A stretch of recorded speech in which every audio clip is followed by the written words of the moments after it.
alisimama kwa imani akamkiri Bwana kuwa Mungu wake. Bwana akaongeza mara 2 ya aliyopoteza. Ayubu alipoguswa na shetani hakumkufuru Bwana wake. Alipoteza yote, watoto, marafiki, pia mali yake. Alisimama kwa imani akamkiri Bwana kuwa Mungu wake. Bwana akaongeza mara 2 ya aliyopoteza. Karejeshewa mara 2 ya aliyopoteza.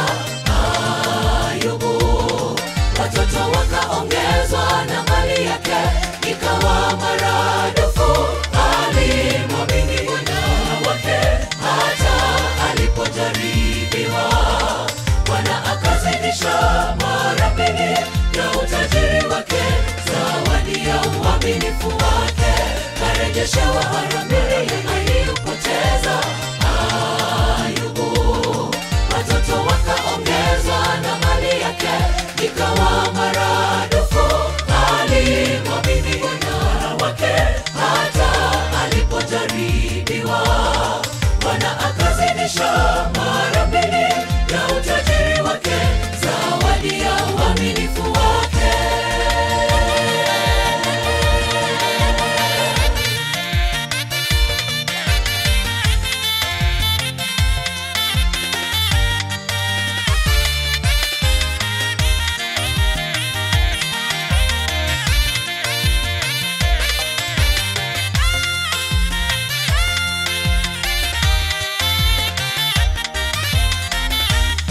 Mungu anavyojivunia Ayubu kuwa mtoto wake.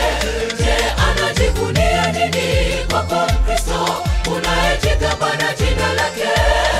Umemsahau Bwana mara ngapi, ukifurahia alivyokubariki, navyo ukaja tu kumkumbuka majaribu yanapokusonga. Mungu anavyojivunia Ayubu kuwa mtoto wake. Je, anajivunia nini kwako Kristo unayejigamba na jina lake? Umemsahau Bwana mara ngapi, ukifurahia alivyokubariki, navyo ukaja tu kumkumbuka majaribu yanapokusonga. Karejeshewa mara 2 ya aliyopoteza. Ayubu, watoto wakaongezwa na mali yake ikawa maradufu. Alimwamini Bwana wake hata alipojaribiwa. Bwana akazidisha mara 2 ya utajiri wake, zawadi ya uaminifu wake.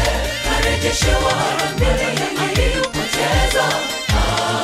Ayubu, watoto wakaongezwa na mali yake ikawa maradufu. Alimwamini Bwana wake hata alipojaribiwa. Bwana akazidisha mara 2 ya utajiri wake, zawadi ya uaminifu wake. Karejeshewa mara 2 ya aliyopoteza. Ayubu, watoto wakaongezwa na mali yake ikawa maradufu. Alimwamini Bwana wake hata alipojaribiwa. Bwana akazidisha mara 2